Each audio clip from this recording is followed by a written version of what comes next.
भारत लूटने वाला है ब्रह्मांड का सबसे बड़ा खजाना। दोस्तों, रूस और नॉर्वे देने वाले हैं भारत को वो बड़ा खजाना के लिए तरस रही है पूरी दुनिया, और चीन भी इसको देख करके अब माथा पकड़ चुका है। तो वहीं पाकिस्तान की एक चूक से चीन के हाथ से ये खजाना निकल चुका है और अब ये भारत के हाथ में आ चुका है। तो दोस्तों, इसको लेकर के रूस ने बड़े संकेत दे दिए हैं कि वो दुनिया का सबसे बड़ा भंडार भारत को सौंप देगा। ये दोस्तों बड़ी खबर है और इस खबर के बाद में चीन की हालत खराब होने वाली है। दोस्तों, कुछ वक्त पहले मैंने आपको एक वीडियो के जरिए बताया था कि नॉर्वे दुनिया का एक छोटा सा देश है जहां पर इतना बड़ा खजाना मिला है कि वो इससे खुद से संभल भी नहीं पा रहा। इस खजाने के लिए नॉर्वे ने भारत की मदद लेने का प्लान बनाया है। जी हां दोस्तों, अब इस खजाने को लेकर के एक बहुत बड़ा अपडेट है और यकीन मानिए ये खबर आपको भी हैरान करके रख देगी, क्योंकि भारत अपनी सफल कूटनीति की बदौलत दुनिया का वो खजाना लूटने वाला है, या फिर यूं कह लीजिए कि इसे हासिल करने वाला है जो किसी भी देश या महाद्वीप की किस्मत को बदल सकता है।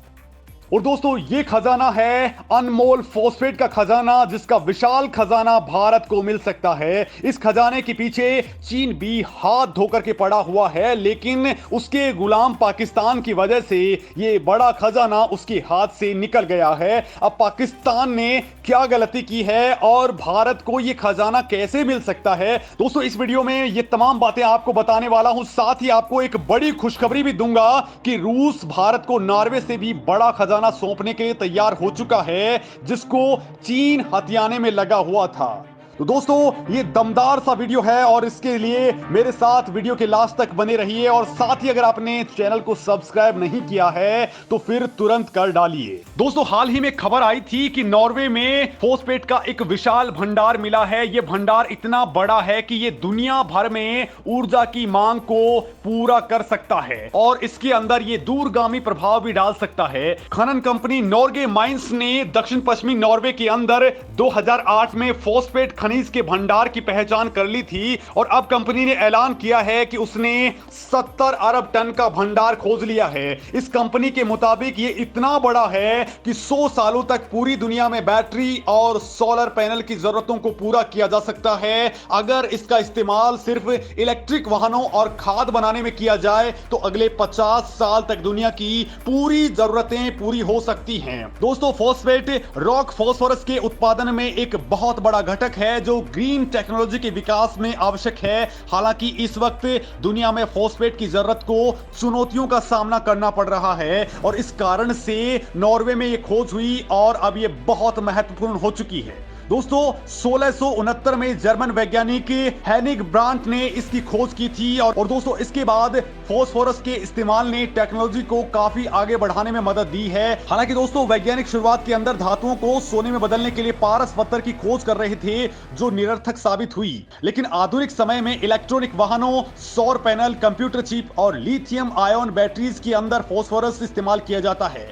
अब दोस्तों, नॉर्वे में जब से ये पता लगा है, इसके बाद चीन वहां पर पीछे पड़ चुका है, लेकिन पाकिस्तान ने चीन के सारे रास्ते बंद कर डाले और इस खजाने को भारत को सौंप डालने वाला प्लान इसी दौरान रेडी हुआ है। दरअसल दोस्तों, नॉर्वे की दुश्मनी पाकिस्तान से है, क्योंकि नॉर्वे की सारी टेक्नोलॉजी वो चोरी करता रहा है और ये काम वो पिछले कई सालों से कर रहा था। नॉर्वे को पाकिस्तान से इसी बात का सबसे बड़ा खतरा है, और नॉर्वे जानता है कि एकमात्र भारत ही ऐसा मुल्क है जो पाकिस्तान नाम की बीमारी से उसे निजात दिला सकता है। और दोस्तों, दुनिया में चर्चे हैं कि भारत को नॉर्वे इसी बात को लेकर के अपने फास्फोरस के भंडार को लेकर के डील करने वाला है। हालांकि इसको लेकर के बाकी डिप्लोमेटिक मामले भी हैं, लेकिन दोस्तों ये बड़ा फैक्टर है, और जानकारी के मुताबिक नॉर्वे में मिले भंडार कम से कम 70 बिलियन टन होने का अनुमान जताया जा रहा है। दोस्तों, साल 2021 में यूएस जियोलॉजिकल सर्वे की रिपोर्ट में कहा गया था कि 71 अरब टन का यहां पर मामला हो सकता है। दोस्तों, दुनिया में अब तक का सबसे बड़ा फॉस्फेट रॉक भंडार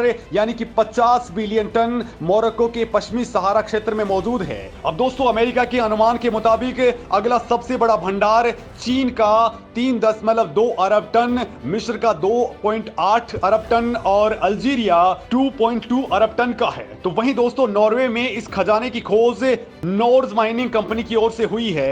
कंपनी के मालिक और संस्थापक माइकल वुर्मसर ने कहा है कि जब आपको यूरोप में इतनी बड़ी चीज मिलती है तो हमारे सभी ज्ञात स्रोतों से बड़ी है, तो ये बहुत महत्वपूर्ण हो जाता है। वहीं यूरोपियन यूनियन का कहना है कि ये तलाश निश्चित तौर पर यूरोपीय यूनियन के भविष्य के लिए काफी अच्छी है।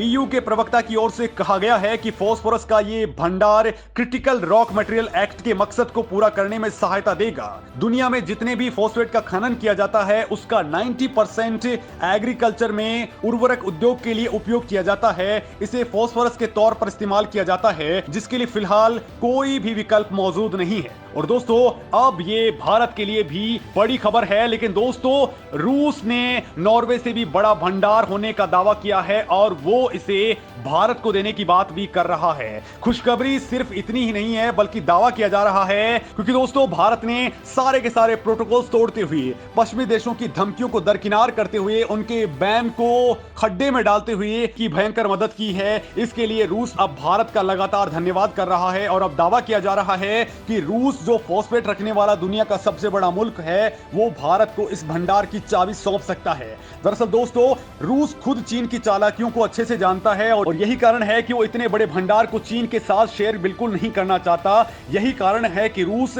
लगातार अब भारत से संपर्क कर रहा है।